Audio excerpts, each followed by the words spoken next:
Good morning, dear student. Today we will learn about the imperfection in solid state. In last video, I have already teach you about the defect. Defect, that means the imperfection when the atoms, molecules and ion in a crystal are not in a just their perfect position. If there is some change in their position, that is known as defect. Defect, as we have already learned, that defect are of two types, that is point defect and line defect. Line defect, when whole line of atoms is get distorted, and point defect when the position of atom, molecules or ions get displaced. Point defect again classified as stoichiometric defect and non-stoichiometric defect. Stoichiometric compounds are those in which the ratio of cation and anion is the same as that of in formula, whereas non-stoichiometric where the ratio of cation and anions are not same as in molecular formula. And third one is vacancy defect. So we will start one by one. So today we will start stoichiometric defect. Stoichiometric defect means when the defect arises in the compound such that ratio of cation and anion remain same. Means जब point defect होगा तो cation और anion अपनी position से displace होंगे, but इस तरीके से डिस्प्लेस होंगे कि उसका मॉलिक्यूलर फार्मूला सेम रहेगा, मॉलिक्यूलर फार्मूला में कोई भी डिफेक्ट जनरेट नहीं होगा. This defect are also called thermodynamic defect. Thermodynamic क्यों? बिकॉज हीटिंग की वजह से यहाँ जनरेट होते हैं. बेसिकली दो तरीके के हैं, vacancy and interstitial. So one by one vacancy पढ़ते हैं. पहले वैकेंसी, नाम से जैसे आपको पता लग रहा है, मीन्स खाली स्पेस. अगर किसी भी कारण से एटम अपनी जगह छोड़ के क्रिस्टल से बाहर चला जाता है, वहां वैकेंसी क्रिएट होती है, तो उसको हम कहते हैं वैकेंसी डिफेक्ट. लेकिन ऐसा होगा क्यों? ऐसा इसलिए होगा क्योंकि क्रिस्टल जो है वो अपने सराउंडिंग से हीट एब्जॉर्ब करेगा और हीट एब्जॉर्ब करने के बाद वो अपनी पोजीशन छोड़ के चला जाएगा, जिससे क्या होगा, इस क्रिस्टल की डेंसिटी में भी फर्क आएगा, यानी कि उसकी डेंसिटी डिक्रीज हो जाएगी. तो वैकेंसी डिफेक्ट का सबसे बड़ा कंसिक्वेंस है डिक्रीज इन डेंसिटी. नेक्स्ट आता है interstitial defect. Interstitial, by name you can explain that. Interstitial means दो एटम्स के बीच में, दो एटम्स के बीच में जितना भी जो स्पेस है इसको हम कहते हैं वॉइड या इंटरस्टिशियल स्पेस. अगर इसमें किसी भी तरह से कोई फॉरेन एटम आ जाए या फिर यहीं पे से कोई अपना एटम अपनी पोजीशन छोड़ के इस बीच के वॉइड में आ जाए, the defect which is generated that is known as interstitial defect. और ऑब्वियसली जैसा आपको दिख रहा है, डेंसिटी इसमें हमेशा इंक्रीज होगी. ठीक है, दैट मीन्स दो तरीके के डिफेक्ट आपने पढ़ लिए, vacancy defect and interstitial defect. ये जब हम बात करते हैं नॉन आयनिक सॉलिड की, तो उनमें ये दोनों तरीके के डिफेक्ट होते हैं. बट जब हम बात करें आयनिक सॉलिड्स की, जैसे NaCl, KCl, CaCl, वो सिंपल इस तरीके के डिफेक्ट शो नहीं करते हैं. वो शो करते हैं दो स्पेशल टाइप के डिफेक्ट, जिसको हम कहते हैं स्कॉटकी एंड फ्रैंकल डिफेक्ट. ये वाला पार्ट जो है ये आपका बहुत इंपॉर्टेंट पार्ट है, क्योंकि ये आपके बोर्ड एग्जाम में इससे क्वेश्चंस भी आते हैं. फिर तो सबसे पहले हम स्टार्ट करते हैं स्कॉटकी डिफेक्ट. स्कॉटकी डिफेक्ट में सबसे पहले एक आयनिक क्रिस्टल जैसे हम ले लें. आयनिक क्रिस्टल में आपको पता है, आयनिक क्रिस्टल में क्या होता है, आयनिक क्रिस्टल में जितने भी नेगेटिव आयंस हैं दे ऑक्यूपाइड द लैटिस साइड, मतलब जो हमने सिंपल क्यूबिक और BCC पढ़ा है उसमें. और ये जो पॉजिटिव है इनका साइज छोटा है, तो ये कहाँ जाते हैं, वॉइड्स में.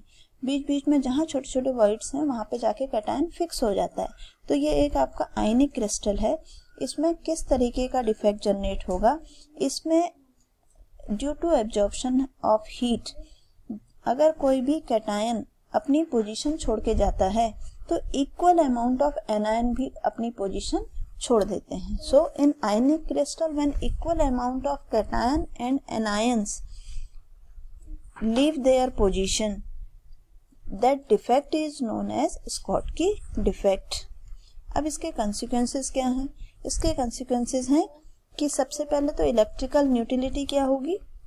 इलेक्ट्रिकल न्यूट्रलिटी मेंटेन रहेगी, क्योंकि जितने पॉजिटिव गए हैं उतने ही नेगेटिव आयंस भी गए हैं। और डेंसिटी क्या हो जानी चाहिए? आप देखिए मास कम हो गया, वॉल्यूम सेम है, सो देयरफॉर डेंसिटी भी क्या हो जाएगी? उसकी डिक्रीज हो जाएगी। क्लियर है?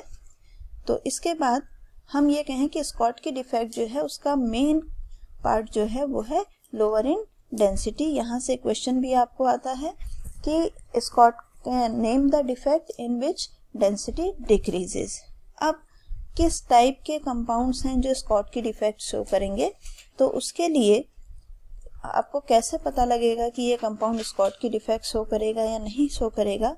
तो उसके लिए कंडीशन है कि हाईली आयनिक होना चाहिए, कोऑर्डिनेशन नंबर उसका हाई होना चाहिए, और कैटायन और एनायन के साइज में जो डिफरेंस है वो स्मॉल होना चाहिए। ठीक है, coordination number must be high. अब आपको ये कैसे पता लगेगा कि स्कॉटकी है? तो कैटायन एनायन के साइज में डिफरेंस जो है वो कम होना चाहिए, स्मॉल डिफरेंस, तब आप बता सकते हैं। एग्जाम्पल 1 मार्क्स में आपको पूछे जाते हैं name the ions, name the crystal in which Schottky defect found, तो आप NaCl, KCl, KBr, AgBr, CSCl लिख सकते हैं। स्कॉटकी डिफेक्ट में इलेक्ट्रिकल न्यूट्रलिटी मेंटेन रहती है और डेंसिटी डिक्रीज होती है, ये बात आप ध्यान रखेंगे। ठीक है, इसके आगे हम आते हैं नेक्स्ट टाइप ऑफ डिफेक्ट आपका आता है, दैट इज फ्रैंकल डिफेक्ट। अभी हमने पढ़ा थोड़ी देर पहले कि आयनिक क्रिस्टल में, जैसे अभी एक आयनिक क्रिस्टल आ रहा है, इस आयनिक क्रिस्टल में हमें पता है कैटायन एंड एनायन है। फ्रैंकल डिफेक्ट की बात कर रहे हैं कि कोई भी कैटायन, कोई भी एनायन, कोई भी आयन अपनी पोजीशन छोड़ के इंटरस्टिशियल पोजीशन में चला गया। जब इंटरस्टिशियल पोजीशन में चला गया तो इलेक्ट्रिकल न्यूट्रलिटी तो सेम रही, मेंटेन्ड, क्योंकि वह क्रिस्टल के बाहर नहीं गया है, बट डिसलोकेशन जनरेट हो गया, यहाँ पर जगह खाली हो गई है, तो यहाँ इससे जो डिफेक्ट जनरेट हुआ उसको हम कहते हैं फ्रैंकल डिफेक्ट। जब कैटायन, क्योंकि ऑब्वियसली कैटायन ही जाएगा, एनायन नहीं जा सकता, एनायन का साइज क्या है? बड़ा है, तो कैटायन अपनी पोजीशन छोड़ के कहीं भी इंटरस्टिशियल स्पेस में चला जाएगा, that is Frenkel defect. Electrical neutrality maintain रहेगी। अब आप बताइए डेंसिटी पे क्या फर्क पड़ेगा? डेंसिटी ऑल्सो रिमेन कांस्टेंट, क्योंकि अगर एनायन बाहर जाता तो उसकी डेंसिटी कम हो जाती, बाहर से दूसरा आयन आता तो डेंसिटी इंक्रीज हो जाती, but all the ions remain in crystal, therefore density remain same. So इसीलिए हम ये जो डिफेक्ट है इनको हम कंबाइनिंग इफेक्ट है, वैकेंसी भी जनरेट हो रही है और इंटरस्टिशियल पोजीशन में भी चला गया, तो इसीलिए इसको हम क्या कहते हैं? Combined effect of vacancy and interstitial defect या dislocation.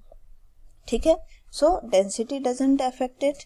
Which type of crystal shows Frenkel defect? ये आपको ध्यान रखना है कि आयनिक कंपाउंड में होगा फ्रैंकल डिफेक्ट बेसिकली, बट जिनका कोऑर्डिनेशन नंबर कम हो, जैसे ZnS and must be large difference in size. Cation और एनायन के साइज में डिफरेंस बहुत ज्यादा होना चाहिए। ZnS इसका एग्जाम्पल आता है, AgBr इसका एग्जाम्पल आता है।